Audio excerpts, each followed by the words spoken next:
Hello नमस्कार छात्रों, आप सभी का आपके ऑनलाइन सेंटर में स्वागत है। हम सभी लोग एस ब्लॉक के एलिमेंट के बारे में पढ़ रहे हैं। आज हमारी सेकंड क्लास है। क्लास स्टार्ट करने से पहले सभी छात्र चैनल को सब्सक्राइब कर लें और वीडियो को ज़्यादा से ज़्यादा शेयर करें। तो आज हम सभी लोग आइटम और आयनिक त्रिज्या के बारे में पढ़ेंगे। परमाणु तथा आयनिक त्रिज्याओं के बारे में देखते हैं। उससे पहले आपको कुछ बातें बतानी है। जैसे सभी को पता होगा ये क्या होता है, ये मान लीजिए परमाणु है, ठीक। तो परमाणु में आपको पता है परमाणु में क्या होता है, ये कक्षाएं होती है, इसे हम ऑर्बिट कहते हैं, ऑर्बिट, ठीक, या कक्षक या कक्ष, ठीक, कक्षा। ये क्या होता है, इसे नाभिक बोलते हैं। ये क्या होता है, न्यूक्लियस या नाभिक होता है। सभी को पता है नाभिक में क्या होते हैं, प्रोटॉन प्लस न्यूट्रॉन या न्यूट्रॉन प्लस प्रोटॉन होते हैं। और कक्षाओं में ये जो कक्षाएं हैं हमारी, इनमें क्या होता है, इलेक्ट्रॉन। तो इलेक्ट्रॉन क्या करते थे, रोटेट करते रहते हैं, ठीक है। चलिए, तो इतना तो समझ में है। आप हमें ये बताइए अब, यदि ये कोई परमाणु है, ठीक, परमाणु कैसा है, गोलाकार है, ठीक। तो इसका इस वाले भाग को हम केंद्र मान सकते हैं। तो केंद्र से परे तक की दूरी क्या कहलाती है, त्रिज्या कहलाती है। त्रिज्या कहलाती है ना, इसे क्या कहते हैं, त्रिज्या कहते हैं। तो ये परमाणु है, इसे हम क्या कहेंगे, परमाणु की त्रिज्या कहेंगे। यदि ये गोला होता, ठीक, इसे हम गोले की त्रिज्या कहते नहीं कहते, ठीक, समझ में आ रहा होगा, ठीक। तो परमाणु तथा आयनिक त्रिज्या, आयनिक त्रिज्या का मतलब है, जैसे ये मान लीजिए हमारे पास ये सोडियम है, सोडियम का ये क्या है, परमाणु है भी, ठीक।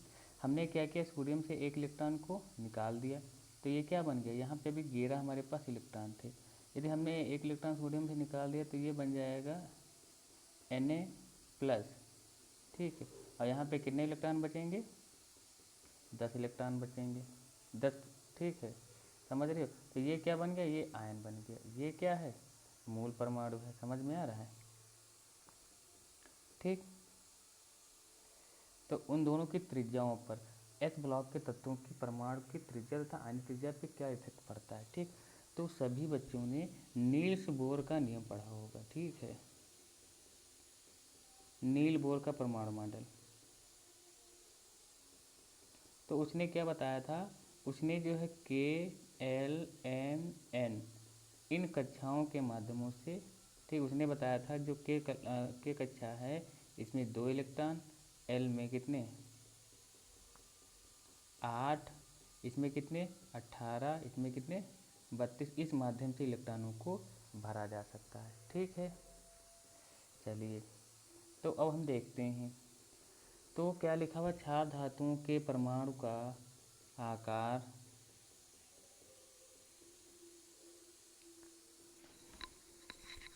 क्षार धातुओं के परमाणु का आकार आवर्त सारणी के किसी विशेष आवर्त में सर्वाधिक होता है, ठीक है।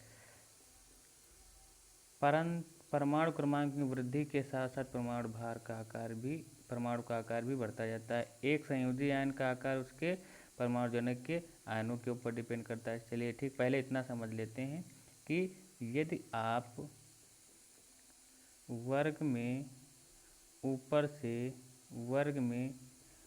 से नीचे की तरफ जाते हैं तो परमाणु त्रिज्या क्या होती है, बढ़ती है। अब परमाणु त्रिज्या बढ़ती है, कैसे बढ़ती देखते हैं। चलिए, ठीक, इसे यहाँ पे समझ लेते हैं। आपने देखा लिथियम के पास कितने इलेक्ट्रॉन है, 3 इलेक्ट्रॉन। तो इसके हमें ये बताओ, इसके लिए तो हम क्या कर सकते हैं, एक ये हो गया नाभिक, नाभिक के बाद एक ये कक्षा, दूसरी ये कक्षा, ठीक, ये हो गया इसमें हो गया प्रोटॉन प्लस न्यूट्रॉन। नाभिक में हमें पता है एक मैजिक रूल हमने आपको पढ़ाया था, ठीक है। मैजिक रूल का फंडा क्या होता है कि 2, 8, 8, 18, 18, 32 ये होता है। तो पहली कक्षा में कितने इलेक्ट्रॉन भरेंगे, 2, ठीक, हमने 2 इलेक्ट्रॉन, हमारे पास कितने इलेक्ट्रॉन बचा, 3 थे, हमारे पास 1 इलेक्ट्रॉन बचा, 1 इलेक्ट्रॉन हमने इसमें भर दिया, ठीक। अब हम लिथियम के पास कौन आता है, हमारे पास सोडियम आता है, ठीक। सोडियम का कितना होता है, 11 होता है। इसकी कक्षाएँ बनाइए। तो ये पहली, ये तो नाभिक प्रोटॉन प्लस न्यूट्रॉन हो गया, ठीक। इसके बाद ये क्या, पहली कक्षा, ये दूसरी कक्षा, और यहाँ पे क्या बनाएंगे, एक तीसरी कक्षा बनाएंगे। तो आप देख सकते हैं तो पहली कक्षा में अब इसका इलेक्ट्रॉनिक विन्यास करेंगे सोडियम का, ठीक। लिथियम का हमने इलेक्ट्रॉनिक विन्यास किया तो 1s2 2s1 आया। इसका करेंगे तो 1s2 2s2 2p6 3s1। आप देख रहे हैं कि जो लिथियम था इसकी बाह्य कक्षा कितनी थी, 2 थी।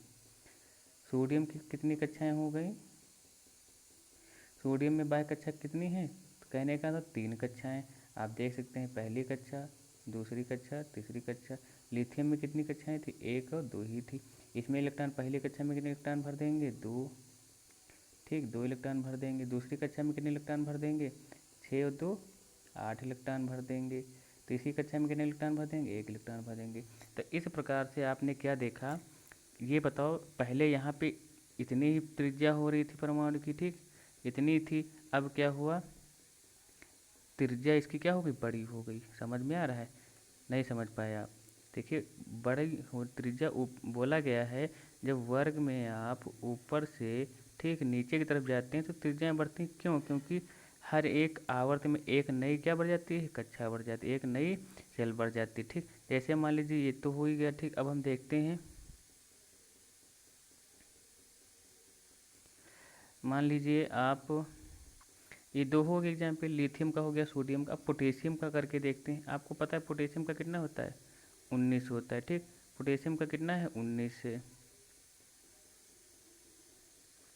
पोटेशियम का कितना है, 19 परमाणु क्रमांक। चलिए इसका इलेक्ट्रॉनिक विन्यास करिए, 1s2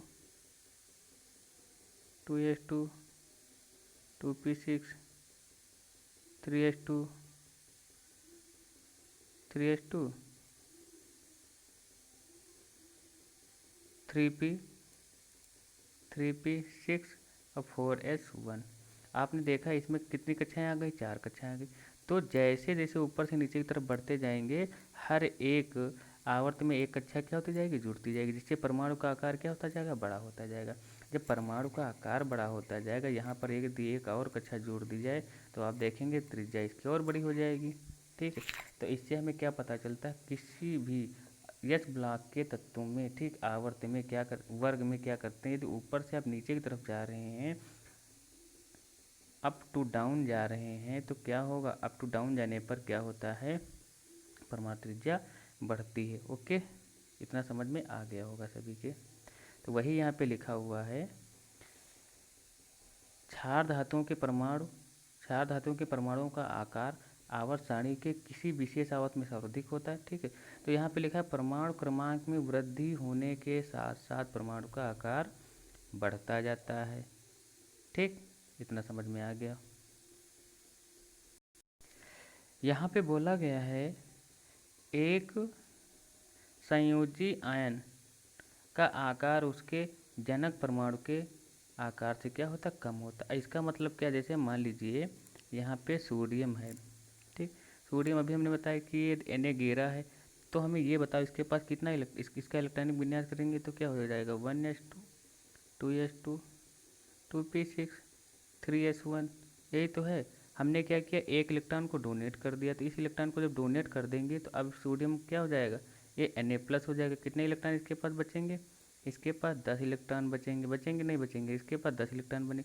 अब इसका यदि हम इलेक्ट्रॉनिक विन्यास करेंगे तो इसका क्या होगा, 1s2 2s2 2p6, यही तो होगा। तो अब हमें ये बताओ इसमें कितने इलेक्ट्रॉन थे, 11 इलेक्ट्रॉन थे। इसमें कितने इलेक्ट्रॉन है, 10 इलेक्ट्रॉन है। नाभिक में प्रोटॉनों की संख्या तो उतनी ही रहेगी ना, जो नाभिक में प्रोटॉन थे, ठीक। प्रोटॉन इसके लिए भी उतने हैं, इसके लिए भी उतने हैं। प्रोटॉन पे कैसा चार्ज होता है, प्लस का चार्ज होता है। इलेक्ट्रॉनों पे कैसा चार्ज होता है, माइनस का चार्ज होता है।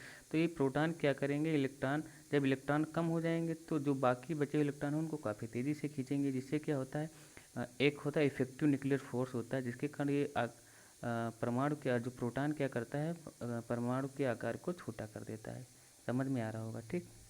तो वही यहाँ पे लिखा हुआ है, एक संयोजी आयन M का आकार उसके जनक परमाणु के आकार से, आकार की तुलना में कम होता है। क्षार धातुओं की परमाणु तथा आयनिक त्रिज्या वर्ग में ऊपर से नीचे जाने पर बढ़ती हैं, अर्थात इसका आकार सीजियम से लिथियम से सीजियम तक बढ़ता है। समझ में आया? बहुत सिंपल सा है। क्षार धातुओं की ठीक परमाणु त्रिज्या वर्ग में ऊपर से नीचे जाने पे क्या होती है? बढ़ती।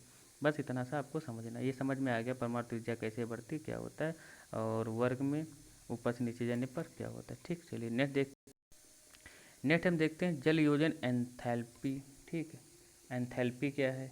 यानी कि जल को संयोजन करने की जो उसकी कैपेसिटी होती है, ठीक, किसी भी धातु की। क्या लिखा हुआ है? क्षार धातुओं की जल योजन का मतलब हाइड्रोफोबिक का मतलब होता है। जल योजन का मतलब इसे समझ लो, जल का जुड़ाव। ठीक है, जल को जोड़ने, अपने आप में जोड़ना। ठीक है। एंथैल्पी आयनिक आकार के बढ़ने पर घटती जाती है, यानी कि जैसे जैसे आकार किसका बढ़ता जाता है। ठीक है, आयन का मतलब आप देख रहे हैं यहाँ पे lithium plus sodium plus potassium plus rubidium plus caesium plus, सभी के ऊपर प्लस, ये सब क्या है? आयन के रूप में है। ठीक, यदि ऊपर से नीचे की तरफ जाएंगे तो क्या होता जाएगा? जल योजन एंथैल्पी घटती जाती है। लिथियम की जल योजन की क्षमता अधिकतम होती है, क्योंकि अभी आपने पढ़ा ऊपर से नीचे जाएंगे तो क्या होता जाएगा? घटता जाएगा। तो ये भी समझ में आएगा। अब हम एच ब्लॉक के तत्वों की भौतिक प्रॉपर्टीज के बारे में पढ़ेंगे। देखिए क्या लिखा हुआ है, फिजिकल प्रॉपर्टीज ऑफ फिजिकल भौतिक गुण। ठीक है,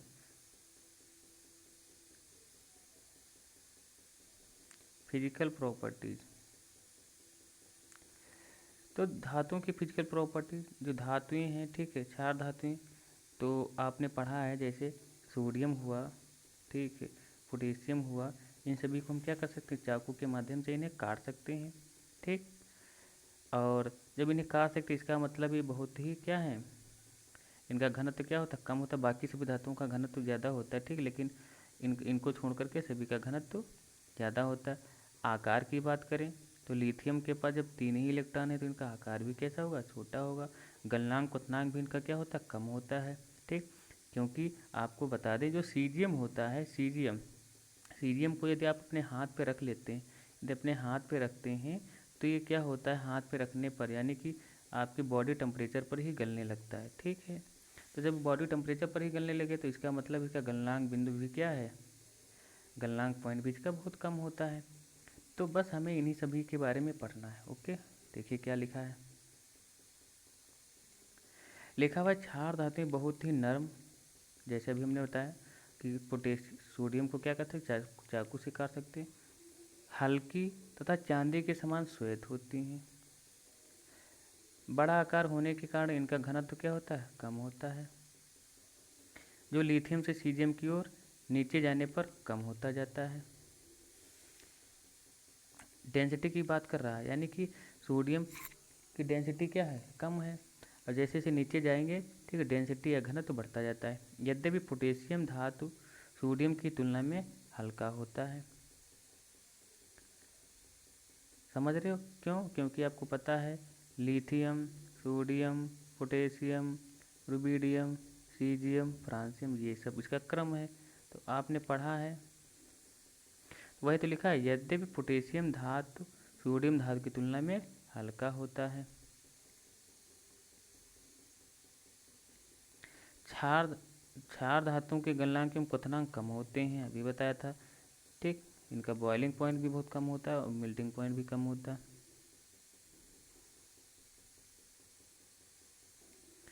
जो इन धातुओं के मात्र एक संयोजी इलेक्ट्रॉन की उपस्थिति के कारण इनके बीच दुर्बल धात्विक बंध को दर्शाते हैं।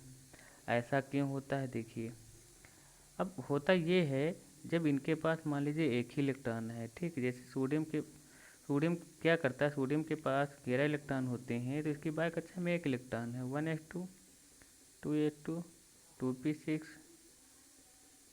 और 3s1। तो ये बताओ, ये क्या करते हैं? अपना ये जो एक इलेक्ट्रॉन है इसे बहुत आसानी से डोनेट कर देते हैं। जब ये आसानी से डोनेट कर देंगे तो क्या हमें इन्हें ज़्यादा गलाने की ज़रूरत है? नहीं है। ठीक, तो ये कैसे होते? बहुत ही दुर्बल धात्विक बंध को दर्शाते हैं, यानी कि ये अपना इलेक्ट्रॉन बहुत आसानी से दे देते हैं। ठीक, वही यहाँ पे बताया गया है। क्षार धातुएं तथा उनके लवण कैसे होते? आक्सीकारक ज्वाला को अभिलक्षित रंग प्रदान करते हैं,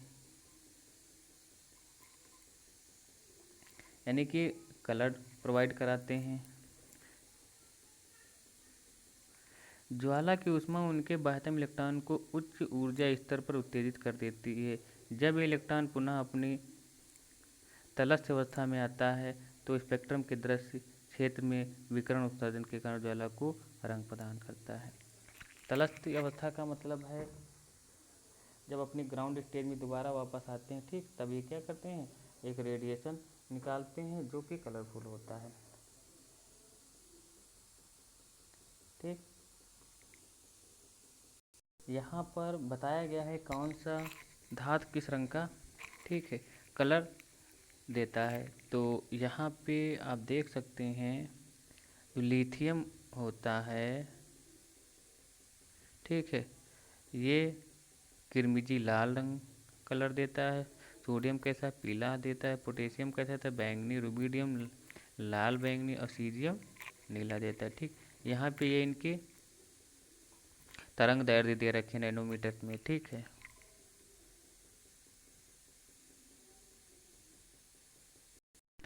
यहाँ पर एक पॉइंट लिखा हुआ है, इन तत्वों को जब प्रकाश द्वारा विकृत किया जाता है। प्रकाश द्वारा विकृत का मतलब है जैसे मान लीजिए सीजियम में पोटेशियम का तत्व इसके ऊपर, ठीक है, ये प्रकाश जब डाला जाता है तो ये क्या करते हैं, इनके इलेक्ट्रॉन एक्साइटेड अवस्था में आ जाते हैं। ठीक, एक्साइटेड तो मतलब है अब यानी कि अपना स्थान छोड़ देते हैं। ठीक, पहले प्रकाश को क्या करते हैं, एब्जॉर्ब करते हैं। देखिए क्या लिखा है, इन तत्वों को जब प्रकाश द्वारा विकृत किया जाता है तब प्रकाश अवशोषण के कार्य इलेक्ट्रॉन का परित्याग करते हैं। परित्याग का मतलब पहले क्या करते हैं, प्रकाश को एब्जॉर्ब करते हैं, फिर उसके बाद इलेक्ट्रॉन को डोनेट करते हैं। तो ऐसा करने पे क्या होता है, ये इस प्रकार से जब करते हैं तो ये कलर भी अपना प्रोवाइड कराते हैं। प्लस इनका यूज कहाँ पे करते हैं इसके बारे में दिया गया है। इसी गुण के कारण सीजियम तथा पोटेशियम का प्रयोग फोटो इलेक्ट्रिक सेल में इलेक्ट्रोड के रूप में किया जाता है। ठीक, आपको पता होगा फोटो इलेक्ट्रिक सेल जो आपके सोलर पैनल होते हैं सभी में, बाकी और बहुत सी जगहों पे इनका यूज किया जाता है। तो ये तो भौतिक गुण थे धातुओं के, क्षार धातुओं के। ठीक, अब हम पढ़ेंगे क्षार धातुओं के केमिकल प्रॉपर्टी। ठीक है, रासायनिक गुण के बारे में देखते हैं, क्षार धातुओं के रासायनिक गुण या केमिकल प्रॉपर्टी। ठीक, तो क्रियाशीलता की यहाँ पे एक पॉइंट लिखा हुआ है कि इनकी क्रियाशीलता ऊपर से वर्ग में ऊपर से नीचे जाने पर क्रमशः क्या होती है, बढ़ती जाती है। ठीक है, तो चलिए पहली यहाँ पे रिएक्शन दे रखी है धातुओं की, यानी क्षार धातुओं की वायु के साथ अभिक्रियाशीलता। ठीक, रिएक्शन विद एयर। ठीक है, तो ये बहुत सिंपल सा है। आप यहाँ पे ब्लैंक पेज नहीं हमारे पास है। ठीक, तो आप जैसे देख सकते हैं लिथियम, जैसे मान लीजिए हमने क्या किया, मैग्नीशियम नहीं लेते हैं क्योंकि मैग्नीशियम सेकंड क्षारीय मृदा धातु में आ जाता है। तो यहाँ पे हम लेते हैं सोडियम। जैसे ठीक, मान लीजिए हमने सोडियम को लिया, आप क्या लिखा, वायु के साथ, वायु का इसका मतलब ऑक्सीजन के साथ अपक्रिया कराना है। तो वायु के साथ अपक्रिया कराते हैं तो क्या बनेगा, तो सोडियम जो है वायु के साथ अपक्रिया करते क्या बनाता है, सोडियम ऑक्साइड बनाता है। ठीक, NaO बना लेगा। ठीक, सोडियम ऑक्साइड बना लेगा। या आपने देखा लिथियम, लिथियम की अपक्रिया किसके साथ करा देते हैं, सोडियम के साथ ऑक्सीजन के साथ कराएंगे तो क्या बन जाएगा, लिथियम ऑक्साइड बन जाएगा। ये वैलेंसी कर देंगे। ठीक, यहाँ पे 2 कर देंगे, यहाँ पे 2 कर देंगे, ये वैलेंस हो जाएगा। ठीक, तो ये इस प्रकार से क्या बनाते हैं, धातु का ऑक्साइड बनाते हैं। ये क्या बन गया, धातु का ऑक्साइड बन गया। ठीक है, ये आपको बैक क्लास में पढ़ाया जा चुका अच्छे से। तो ये पहली प्रॉपर्टीज हो गई। तो यहाँ पे ऑक्सीजन का कितना मॉलिक्यूल है, एक। इसे क्या कहते हैं, मोनो कहते हैं। देखिए क्या लिखा हुआ है, क्षार धातुएं वायु की उपस्थिति में मलिन हो जाती हैं क्योंकि वायु की उपस्थिति में इन पर ऑक्साइड तथा हाइड्रोक्साइड की मलिन का मतलब होता है हल्का सा गंदा हो जाना। ठीक है, हाइड्रोक्साइड की परत बन जाती है। ये ऑक्सीजन में तीव्रता से जलकर ऑक्साइड बनाती हैं। ठीक, आपको पता होगा जो सोडियम होता है, ठीक है, जो सोडियम होता है, सोडियम को यदि खुला छोड़ दिया जाए, ठीक है, तो उसमें क्या लग जाती है, आग लग जाती है, यानी कि वो ऑटोमेटिक बर्न होने लगता है।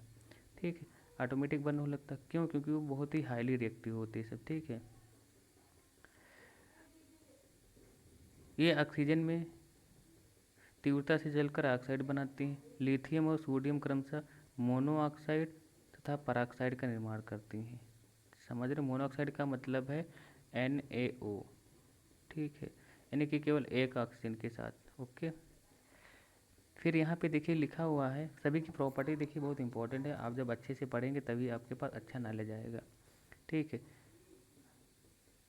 लिखा है जबकि अन्य धातुओं द्वारा सुपर ऑक्साइड आयन का निर्माण होता है, ठीक, जैसे यहाँ पे आप देख सकते हैं, ठीक, इतना समझ में आ गया होगा। अब इसकी रिएक्शन जो यहाँ पे दी हैं उनके बारे में देख लेते हैं। सॉरी, यहाँ पे एक मिस्टेक हो गई, आपको ये देखना है, हम यहाँ पे बता रहे थे कि जब हम सोडियम की, ठीक है, ये सोडियम है, सोडियम की क्रिया किसके साथ कराते हैं, ऑक्सीजन गैस को बर्न करें तो सोडियम ऑक्साइड बनता है, ठीक, तो सोडियम ऑक्साइड का मतलब है Na2O बनता है, ठीक, इसे हम सोडियम ऑक्साइड कहेंगे। यदि हम सोडियम की अभी बैलेंस कर रहे हैं, यदि सोडियम की हम ऑक्सीजन के साथ क्रिया करा रहे हैं तो अभी आपने पढ़ा कि सोडियम का परऑक्साइड भी बनता है, ठीक, तो इसका मतलब है Na2 और O2 बनता है, ठीक है, NO2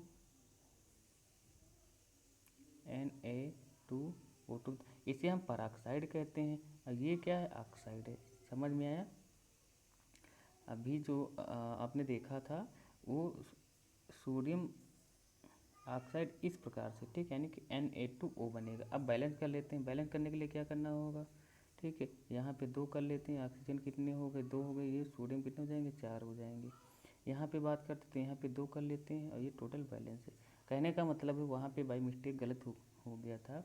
आपको बस इतना याद रखना है, जब हम लिथियम की किसके साथ, ऑक्सीजन के साथ क्रिया कराएंगे तभी ये क्या बनाएगा, लिथियम का ऑक्साइड भी बनाएगा, ठीक, लिथियम का क्या बनाएगा, ऑक्साइड बनाएगा, तो ये बनाएगा लिथियम मोनोऑक्साइड, ठीक है।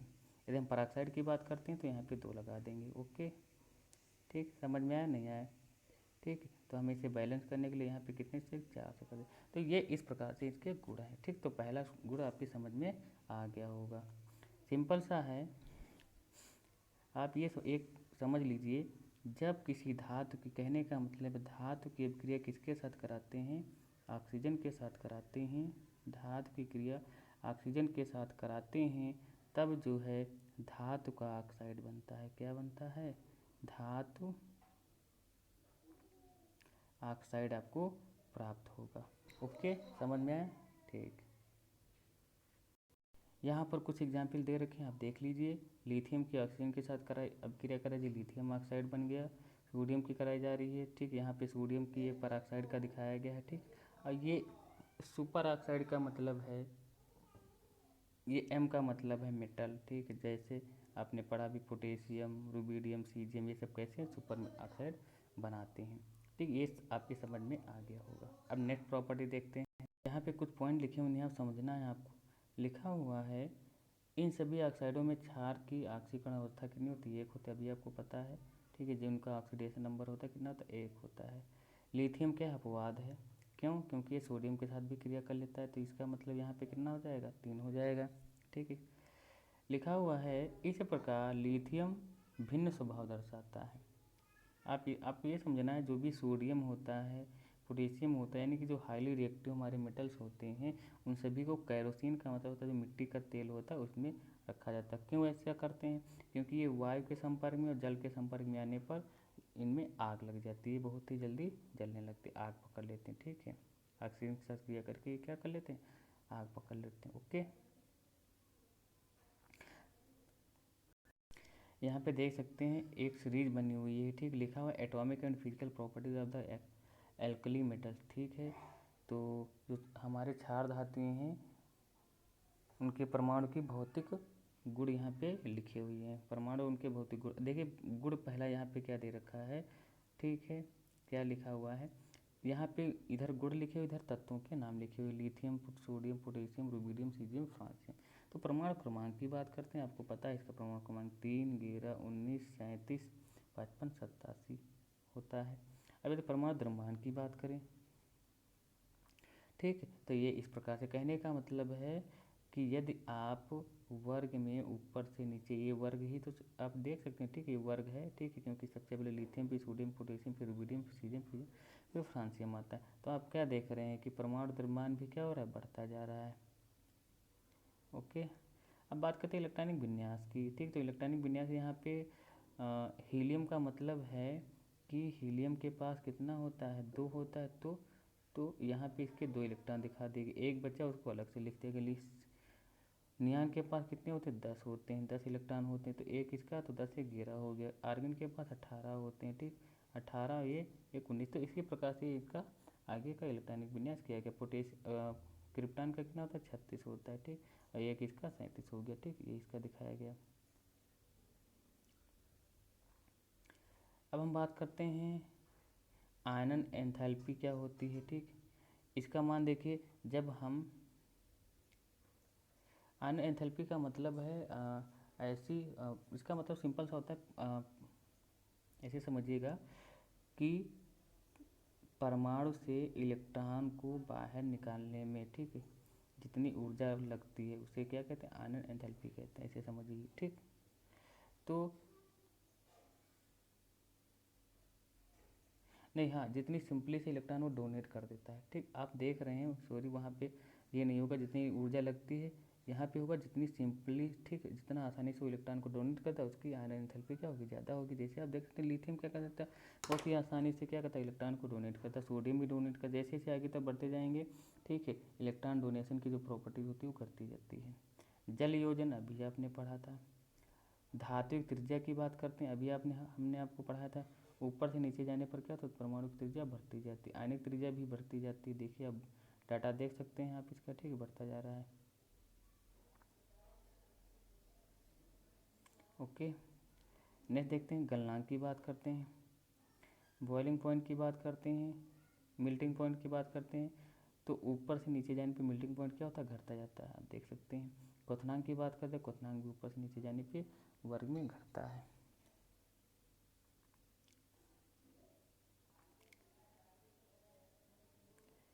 अब बात करते हैं डेंसिटी की, ठीक। तो डेंसिटी देख लीजिए, घनत्व। तो आपने क्या देखा था, यदि हम वर्ग में ऊपर से नीचे जाते हैं तो डेंसिटी क्या होती है, बढ़ती जाती है। बाकी आपको ये सब नहीं पढ़ना है, ओके। तो आप सभी लोग इन तत्वों के भौतिक गुण और एक हमने रासायनिक गुण भी पढ़ा है वायु के साथ धातुओं की अभिक्रिया। नेक्स्ट क्लास में हम केमिकल प्रॉपर्टीज़ के बारे में देखेंगे, ओके। सभी साथ वीडियो को ज़्यादा से ज़्यादा शेयर करें और चैनल को सब्सक्राइब करें, ओके, थैंक यू।